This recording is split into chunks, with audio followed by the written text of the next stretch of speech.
The city was finally starting to breathe again. It was that specific time of night in New York when the frantic energy of the rush hour fades into a low, steady hum. The sun had dipped below the skyline hours ago, leaving the streets painted with the glow of streetlights and headlights mixing together. Inside a small, unassuming Italian bistro tucked away on a quieter side street, the day was winding down, too. The place wasn't flashy. It didn't have a line out the door or a hostess with an attitude. It just had good food, comfortable chairs, and a thick, comforting smell of garlic, simmering tomatoes, and fresh basil that hung in the warm air. Most of the tables had been cleared. The lunch crowd was long gone, and the dinner seekers had already moved on to bars or clubs. The only sounds were the clinking of silverware being sorted in the back, and the low murmur of a television mounted in the corner, playing the news with the volume turned down. A young server named Alex was leaning against the counter near the kitchen, wiping down a glass for what felt like the 100th time that night. Alex was tired. His feet ached from standing on the hard floor for 6 hours straight, and he was counting down the minutes until he could take off his apron and head home. But there was still one customer left. In the back corner, sitting in a booth that had seen better days, was a man dining alone. He wasn't hiding exactly, but he wasn't drawing attention to himself either. He was dressed in a simple, dark blazer over a t-shirt, with worn-in boots that looked like they had walked 1,000,000 miles. His dark hair was slightly messy, not in a styled way, but in a way that suggested he had run his hands through it many times that evening. He looked incredibly tired. It wasn't just the kind of tired you feel after a bad night of sleep. It was a deeper kind of weariness that seemed to sit in his shoulders, weighing him down. If you didn't know who he was, you would just see a middle-aged man eating dinner alone, maybe thinking about a hard day at work or a problem he couldn't solve. But Alex knew who he was. The whole staff knew. It was Keanu Reeves. Alex watched him from the counter. It was strange seeing someone so famous in such a normal setting. On the big screen, this man fought bad guys, dodged explosions, and saved the world in slow motion. He was an icon, a figure of strength and action. But sitting there in the dim light of the bistro, he didn't look like an action hero. He looked small, he looked quiet, he looked human. He was pushing a piece of pasta around his plate with his fork, staring at it as if it held the answers to questions he was too afraid to ask out loud. He took a bite, chewed slowly, and then sighed, a very soft, almost inaudible sound that escaped his lips before he took a sip of water. The restaurant was nearly empty now. The other staff members were in the back, cleaning up the kitchen and prepping for the next day. Alex knew he should go over and check on the table. It was the polite thing to do, but he hesitated. There was a bubble of solitude around the man in the corner that seemed fragile. Alex didn't want to pop it. He didn't want to be the waiter who bothered a celebrity while he was trying to have a peaceful moment. Celebrities probably got bothered everywhere they went. They probably couldn't even eat a plate of spaghetti without someone asking for a selfie or an autograph. Alex decided to give him space. Minutes ticked by. The clock on the wall ticked loudly in the silence. Keanu Reeves put his fork down. He picked up the cloth napkin from his lap, dabbed his mouth gently, and placed the napkin next to his plate. He leaned back in the booth, stretching his neck slightly to relieve the tension, and looked out the window beside him. Outside, the world was still moving, but inside, time felt like it had stopped. He looked at the reflection in the glass, but he wasn't looking at himself. He seemed to be looking through the glass at nothing in particular, lost in a memory or a thought that brought a shadow over his face. Alex looked at the table again. The plate wasn't empty. There was still a good amount of pasta left, along with a half-eaten piece of garlic bread. It was a shame to see good food go to waste, but it was late, and the man seemed done. He had that look of someone who was just sitting, because they weren't quite ready to go back out into the cold night air yet. Taking a deep breath, Alex decided it was time. He couldn't leave the guy sitting there forever, and he needed to clear the table so he could close up his section. He pushed himself off the counter, grabbed a small plastic bin for dirty dishes, and walked across the room. His shoes squeaked softly on the tiled floor, breaking the silence. As he got closer, Alex kept his head down slightly, trying to look busy and professional. He didn't want to stare. When he reached the booth, he paused for a split second. Keanu turned his head away from the window. Their eyes met. The actor didn't look annoyed or guarded. He didn't look like he was preparing to fend off a fan. He just looked at Alex with a pair of dark, gentle eyes that seemed to hold a lot of sadness, but also a lot of warmth. He offered a small, polite nod. It was a tiny gesture, but it felt genuine. It was the kind of nod you give someone when you acknowledge they are doing a job and you appreciate it. "Hi there," Alex said, keeping his voice low and respectful. "How was everything tonight?" Keanu shifted his weight in the seat, sitting up a little straighter. "It was really good," he said. His voice was quiet, raspy, and grounded. "Thank you." "The sauce is excellent." "I'm glad to hear it," Alex replied, offering a smile. He looked down at the table, specifically at the plate of food.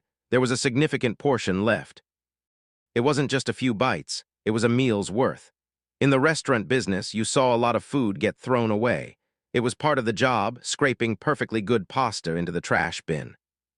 But for some reason, looking at this specific plate of food in front of this specific man, it felt different. Alex reached out to pick up the plate. He stopped, his hand hovering over the white ceramic edge. He looked at Keanu, then back at the pasta. It was a standard routine, a script every server knew by heart.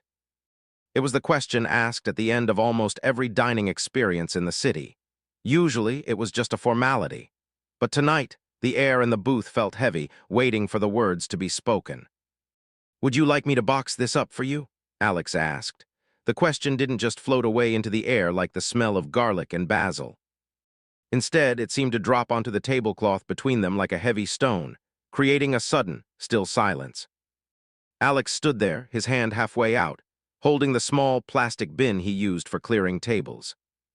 He immediately felt a wave of self-consciousness wash over him, a prickly heat rising up the back of his neck. It was such a silly thing to feel awkward about. He asked this question 50 times a night. "Box it up" was usually met with a quick "yeah, sure," or a dismissive "nah, I'm good." It was a transaction, a meaningless bump in the road of a server's shift. It was the script of the restaurant, and everyone knew their lines. But this time, the silence stretched out. It lasted a second too long, then 2 seconds too long. The hum of the refrigerator in the back seemed to get louder, filling the gap where an answer should have been. Keanu didn't look up. He kept his eyes fixed on the plate. The marinara sauce had cooled down slightly, the glossy surface of the oil starting to separate and mat over. The pasta sat in a tangled heap, and the half-eaten piece of garlic bread was beginning to dry out at the edges. For a long moment, the actor didn't blink. He didn't acknowledge Alex's presence with a nod or a glance. He just studied the food as if he were reading a map, as if there were a secret hidden in the tomato sauce that he was trying to decipher. Alex started to pull his hand back, his fingers curling around the edge of his bin. A knot of worry tightened in his stomach. Maybe he had spoken too quietly, or maybe the guy hadn't heard him. Or worse, maybe he was offended. Did rich people get offended when you offered to wrap up their leftovers? Did they think it implied they were cheap, or that they couldn't afford another meal tomorrow? Alex's mind raced through the social etiquette of serving celebrities, a rule book he didn't have. He opened his mouth to take the question back to say, "Actually, never mind, I'll just clear it." But then Keanu moved. He shifted his weight in the booth. The old leather cushion let out a soft, tired squeak. He raised his head slowly, turning his gaze away from the plate and up toward the waiter. When their eyes met, the anxiety in Alex's chest vanished instantly. There was no annoyance in Keanu's face. There was no hint of the "don't you know who I am" arrogance that servers sometimes feared from the rich and famous. Instead, his expression was open, incredibly calm, and deeply serious.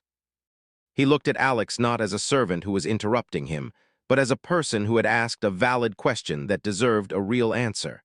He didn't treat the question like a formality. He treated it like it mattered.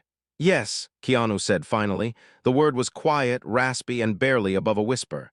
"Yes, please." Alex nodded quickly, relieved that the interaction was back on track. "Okay, great. I'll go get a container."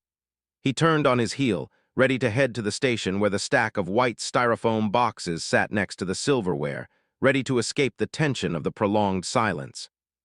Wait, it wasn't a command. It wasn't loud or sharp. It was just a gentle request spoken like a soft breeze. Alex stopped immediately and turned back around. He expected the actor to change his mind, to say, "You know what, never mind, I'm full." But Keanu hadn't changed his mind. he was still looking at the table. He reached out a hand, his fingers resting on the edge of the table, not quite touching the food but hovering close to the plate. He tapped his index finger against the laminate surface once, twice. He seemed to be searching for the right words, or perhaps deciding how much to say to a stranger he would likely never see again. "I always take it," Keanu said, almost to himself before looking up at Alex again. "I never leave food behind. Not if I can help it." This was the part where most servers would nod politely, offer a tight smile, and inch away. They didn't get paid to listen to a customer's life philosophy about pasta. They had floors to mop and counters to wipe, but Alex stayed put. His feet felt rooted to the sticky floor. There was something in the way Keanu said it. It wasn't a complaint about the portion size. It wasn't him bragging about getting 2 meals for the price of one. It sounded reverent. It sounded like a principle he held close to his heart. "It's just," Keanu paused, his eyes drifting back to the leftover garlic knot. "It's good food. Someone cooked this. Someone grew the tomatoes, the wheat, the garlic. A lot of work went into this plate." He looked up at Alex, his gaze intense and unwavering. "To just throw it in the trash feels wrong. It feels like disrespecting the effort." Alex felt a lump form in his throat, surprising him. He looked at the plate differently now. 10 seconds ago, it was just dirty dishes. It was a mess to be scraped into the garbage, and so the dishwasher could do his job. Now, looking at it through Keanu's eyes, it looked like a collection of effort and time.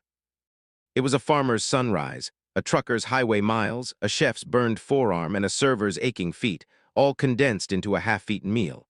The restaurant around them felt very quiet. The clatter from the kitchen had died down.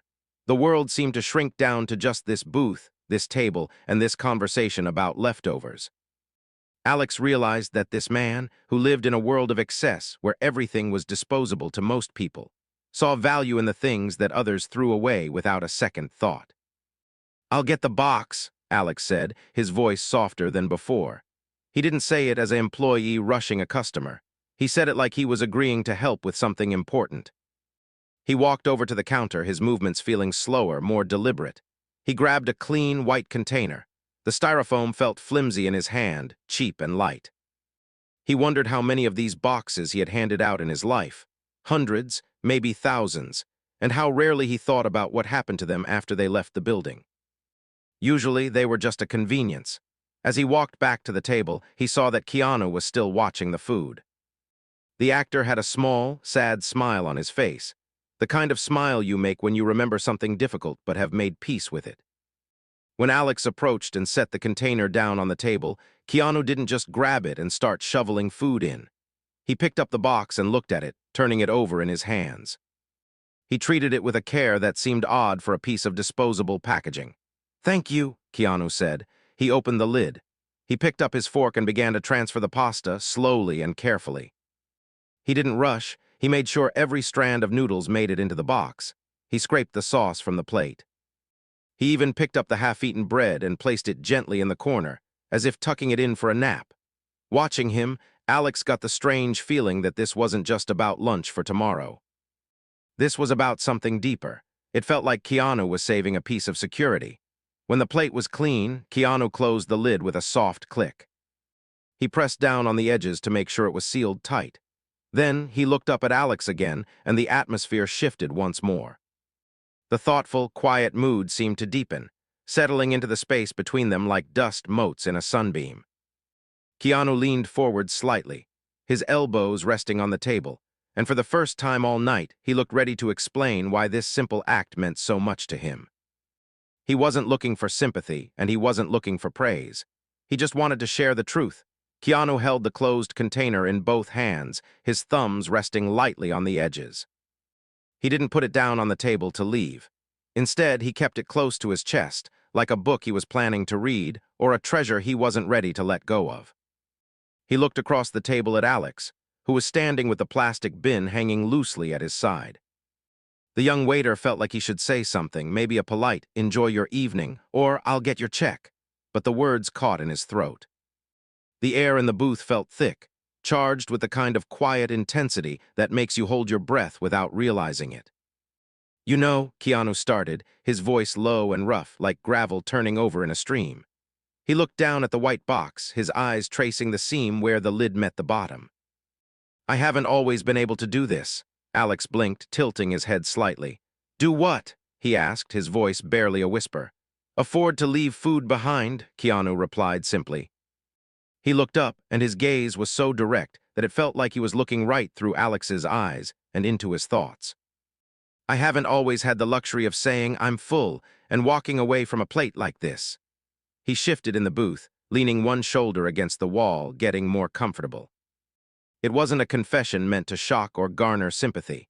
It sounded more like he was just stating a fact, like saying the sky is blue or the water is wet. But the weight behind the words was heavy. Alex looked at the man in the blazer, the man whose face was plastered on billboards all over the city, and tried to imagine him hungry. It was a difficult image to conjure. The world saw him as invincible, as a figure of power and success.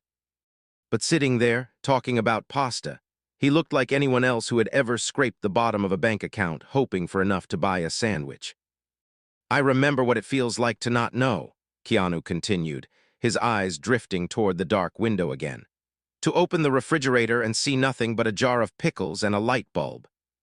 To walk down the street and feel that ache in your stomach that makes you angry or sad or just tired. He paused, taking a slow breath. When you don't have money, food isn't just food. It's security, it's life. You don't play games with it, you don't waste it. Alex stood frozen, his grip tightening on the handle of the plastic bin. He had heard stories of struggle before. Everyone in the city had a story about a time they were broke, a time they ate ramen for a week straight. But this was different. There was no humor in Keanu's voice, no remember when we were crazy and poor laughter. It was a solemn respect for the resources he now had. He was treating the leftover pasta with the same seriousness most people would treat a stack of $100 bills. It changes how you look at things, Keanu said, turning his attention back to the box in his hands. He rubbed his thumb over the smooth surface. Even after you get money, even after you are. Okay, you don't forget the hunger, it stays with you. So when I see good food, real food made with care, I can't just let it become trash. It feels like a sin. The word sin hung in the air. Alex looked at the container. It was just cheap styrofoam, something that would probably sit in a landfill for 1,000 years. But in Keanu's hands, it was transformed. It was a vessel of memory. It was a shield against the past. The actor wasn't taking the food because he was cheap. He was taking it because he understood the value of a meal in a way that most people, lucky enough to have full pantries, had forgotten. It's about respect, Keanu added, his voice softening even more. For the food, for the people who made it. And for the people out there tonight who are wishing they had this box in their hands. Alex felt a lump form in his throat, hard and sudden. He swallowed, trying to push it down. He thought about all the food he had thrown away in his life. He thought about the half-eaten burgers, the cold fries, the untouched salads he had scraped into the garbage without a second thought. He had never considered it disrespectful. He had just considered it cleanup.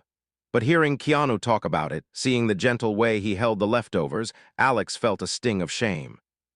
He realized how easy it was to take things for granted when you had never truly gone without. I didn't mean to go on about it, Keanu said suddenly, breaking the heavy mood. He offered a small, apologetic smile, the corners of his eyes crinkling. I wanted you to know why. I didn't want you to think I was just being difficult or something. No, Alex stammered, shaking his head quickly. I'm glad you told me, really, it makes sense. It actually makes a lot of sense. Keanu nodded once, a slow, thoughtful movement. He finally placed the white box down on the table, right in the center. He aligned it perfectly parallel to the edge of the table, his fingers lingering on it for a moment before he pulled away. It was like he was anchoring himself to the present moment, grounding himself with the reality of the food.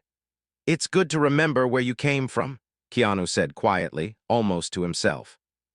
He looked up at Alex, his expression open and kind again.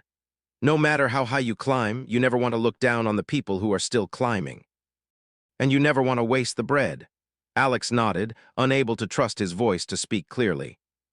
He felt a strange connection to this stranger, a bond formed over a box of cold pasta and a shared understanding of human fragility. It wasn't about the fame or the movies anymore. It was just two men in a quiet restaurant, acknowledging the simple, brutal truth that life is hard for everyone, and kindness is found in the smallest of choices. The kitchen door swung open with a squeak, breaking the spell. A loud burst of laughter and the clatter of pots echoed from the back, startling them both. The moment of intimacy fractured, letting the real world rush back in.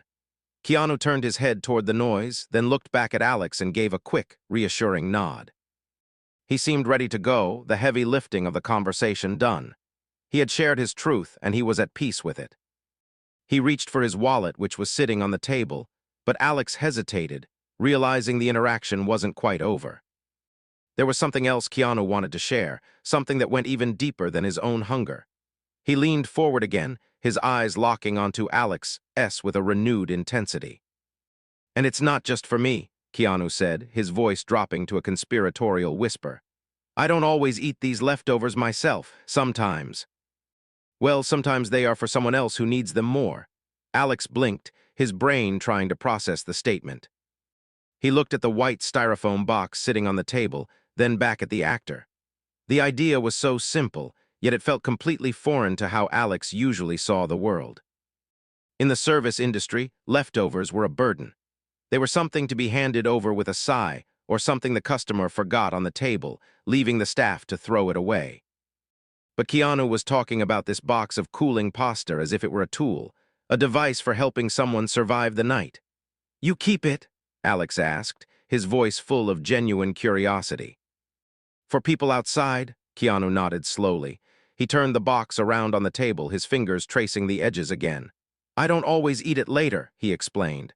"Sometimes I do.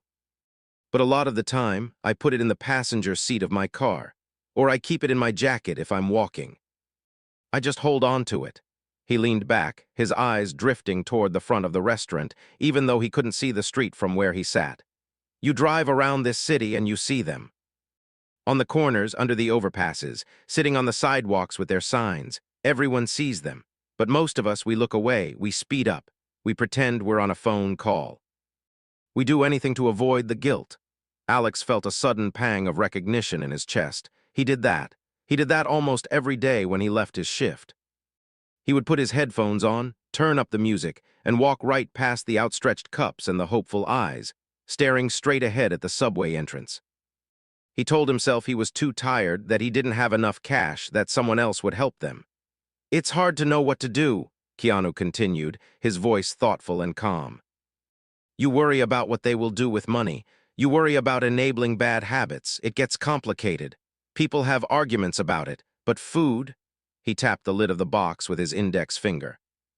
"Food is simple. You can't inject food. You can't gamble food away. You just eat it, and for a little while you aren't hungry anymore. You get warm."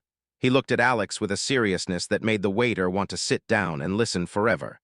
"I remember being cold and hungry," Keanu said. "I remember looking at a warm restaurant window from the outside and feeling like the people inside were on a different planet.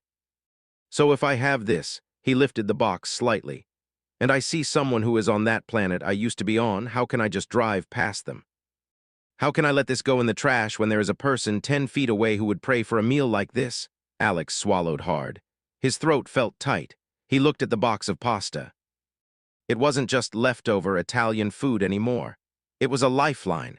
It was a rescue mission waiting to happen.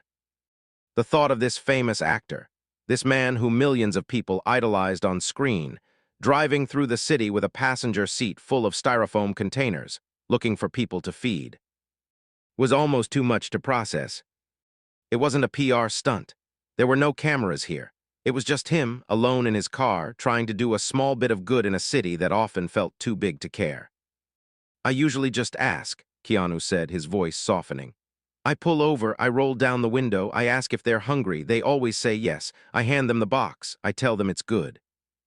I tell them to stay warm." He paused, a small, sad smile touching his lips. "You should see their faces, Alex. It's not about the pasta, it's about being seen. It's about someone stopping their car, looking them in the eye, and treating them like a human being who deserves to eat.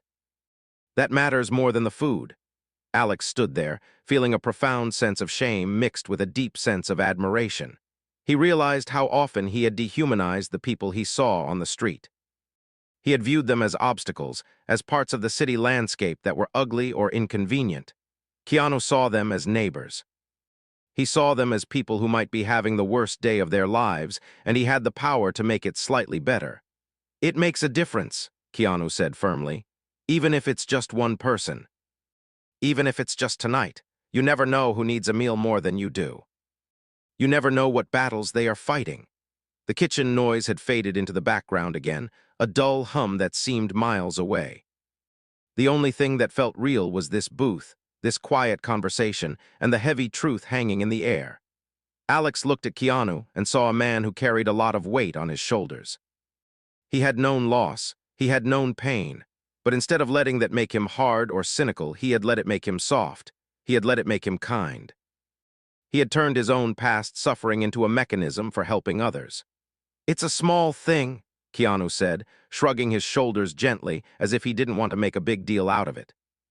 "It's just leftovers, but to someone else it might be the best thing that happens to them all day. And if I can be the one to give that to them, well, that makes me lucky. That gives me a purpose." He picked up the box and held it against his chest again, hugging it close. He looked ready to go. The lesson was over. The moment of connection was winding down. But Alex knew he would never look at a leftover box the same way again. He would never look at a person on the street the same way again. The man sitting in the worn booth, the action hero, had just taught him more about humanity in 5 minutes than he had learned in years of living in the city. "I'll get the check," Alex said, his voice cracking slightly. "No rush," Keanu said, offering a kind, understanding look. "But yes. Whenever you're ready." As Alex turned to walk toward the register, he felt a strange energy in his step. The weariness in his legs was gone. The frustration of the long shift had vanished. He felt awake. He felt human. He walked behind the counter and printed out the receipt, his hands steady. He looked at the total at the bottom of the paper, but his mind was still back at the table, thinking about the man in the car, sharing his dinner with the invisible people of the night. It wasn't about the money, it was about the heart. It was about remembering that everyone is just fighting to survive, and sometimes a warm box of pasta is the only thing standing between the darkness and the light. Alex walked back to the corner booth, the black check folder tucked under his arm. The restaurant felt different now. The air seemed lighter, or maybe heavier in a good way, like the atmosphere after a deep rain, though not a drop had fallen from the sky. The tiredness that had been dragging at Alex's limbs an hour ago had vanished, replaced by a strange, buzzing energy. He placed the folder gently on the table, right next to the spot where the white box of pasta had sat just moments before. Keanu reached for the folder without looking at the total. He opened it, glanced at the number, and pulled a worn leather wallet from the inside pocket of his blazer. It wasn't a flashy designer piece. It looked like it had been in his back pocket for years, the edges soft and fraying. He took out a few bills and placed them inside the folder. He didn't count them out loudly or make a show of it. He just did it with the same quiet efficiency he had applied to eating his meal. "Thank you again," Keanu said, sliding out of the booth. He stood up, stretching his back slightly. He looked tall in the cramped space, but he managed to make himself seem small, unthreatening. He reached across the table and picked up the white styrofoam container. He held it carefully in his left hand, tucking it securely against his side. "You're welcome," Alex said, his voice feeling strong and steady. "It was really an honor to have you here." Keanu offered a modest smile, one that crinkled the skin around his eyes. "The food was wonderful." "Take care of yourself, Alex." He turned and walked toward the front of the restaurant. There was no entourage, no bodyguards pushing people out of the way.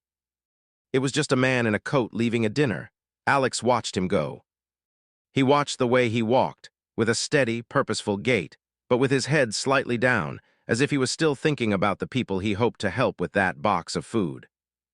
Keanu reached the glass entrance. He paused for a split second, his hand on the brass handle, and looked out into the night. Then he pushed the door open. A small bell above the frame chimed, a clear, high-pitched ding that echoed through the quiet room. A gust of cool night air swept in, carrying the sounds of the city. A distant siren, the honk of a taxi, the murmur of pedestrians. Then the door swung shut and he was gone. Alex stood there for a moment, just looking at the empty glass. The streetlights outside cast a long shadow across the floor where the actor had just been standing. The encounter was over. It had lasted maybe 20 minutes total, but it felt like Alex had just sat through a life-changing seminar. He took a deep breath, exhaling slowly, and walked back to the table to clear it. He picked up the black folder first to process the payment. When he opened it up, his eyes went wide. The bills inside were not just the amount to cover the check. Keanu had left a tip that was massive, far more than the standard 20%. It was enough to pay Alex's rent for the week easily. But it wasn't the money that made Alex's breath catch in his throat. It was the way it was left. There was no note asking for special treatment, no signature demanding recognition. It was just money, given freely to someone who had simply done their job. Alex picked up the stack of bills, his fingers trembling slightly. This man, who had just spoken about the value of $1 and the pain of hunger, had just given away a small fortune without blinking. He practiced exactly what he preached. He shared his resources as easily as he shared his pasta. Alex tucked the money into his apron pocket, patting it once to make sure it was safe. He picked up the dirty water glass and the rolled-up silverware. As he wiped the table with a damp cloth, cleaning away the crumbs of the meal, he felt a profound sense of peace settle over him. The table was just a table again. The crumbs were just crumbs, but the memory of what had happened there felt like it had been etched into the wood. He walked back toward the kitchen, pushing through the swinging doors. The rest of the staff was there, cleaning up the station, counting the drawers, and getting ready to close. They looked up when Alex entered, their eyes curious. They had known who was sitting in the corner. They had been watching from the cracks in the door, whispering and wondering what was going on. So, one of the cooks asked, wiping his hands on a towel. Was he weird? Did he sign anything? Alex shook his head slowly. He walked over to the counter and leaned against it, looking at his coworkers. No, Alex said softly. He wasn't weird, he was just a good man. A really good man. He proceeded to tell them the story. He told them about the leftovers. He told them about the explanation, the respect for the food, and the plan to give the dinner to someone on the street. The kitchen got quiet. The clattering of pans stopped. The dishwasher paused, leaning in to listen. In an industry often defined by hustle and impatience, where food was just a product and customers were just ratings, the story landed with incredible weight. They all looked at each other differently. They looked at the pots of leftover soup on the stove, the trays of uneaten bread sitting on the counters, and the piles of food scraps waiting to be thrown away. It was a sudden collective realization. They had been looking at the ingredients all wrong. Keanu had shown them that food wasn't just inventory, it was life. That's amazing, the dishwasher said quietly. He gives his leftovers away. Every time he can, Alex nodded. He keeps them in his car. Just in case. The mood in the room shifted from one of curiosity to one of deep respect. They felt proud, not because a celebrity had been in their restaurant, but because a human being of such high character had chosen to sit in their booth. They realized that while the world outside was obsessed with who he was dating or what movie he was filming, the real story was happening on a street corner somewhere, where a hungry person was about to receive a warm meal from a stranger in a car. Alex finished his closing duties, but his mind was still back in the booth. He thought about the simple lesson he had learned, that true class isn't about how much money you have or how famous you are. It isn't about the clothes you wear or the car you drive. True class is about how you treat the things that other people discard. It is about seeing the value in a leftover meal and the dignity in a stranger's struggle. He punched out and grabbed his jacket from the hook in the back. He walked out the front door, the same bell chiming for his exit. The night air was chilly, nipping at his nose. He pulled his collar up and turned to walk toward the subway. The city was still buzzing, the lights of the skyscrapers towering above him. As he walked, he passed a few people sitting on the sidewalk, wrapped in blankets. Usually, he would have kept his eyes forward, his pace quick, eager to get home. But tonight, he slowed down. He didn't have a box of pasta to give them. He didn't have much money in his own pocket, but he stopped. He looked at them, he smiled. "Have a good night," he said gently to an older man huddled near a vent. The man looked up, surprised by the acknowledgement. "You too," the man whispered back. Alex walked on, a small smile playing on his lips. He didn't save the world that night, He didn't change the global economy, but something inside him had changed. The story of the leftovers wasn't just about Keanu Reeves anymore. It was about Alex, and it was about everyone else who heard the story and realized that kindness is a choice we can all make, even with the smallest things. The dinner was over, the plate was clear, but the warmth of that human connection was going to last a very long time.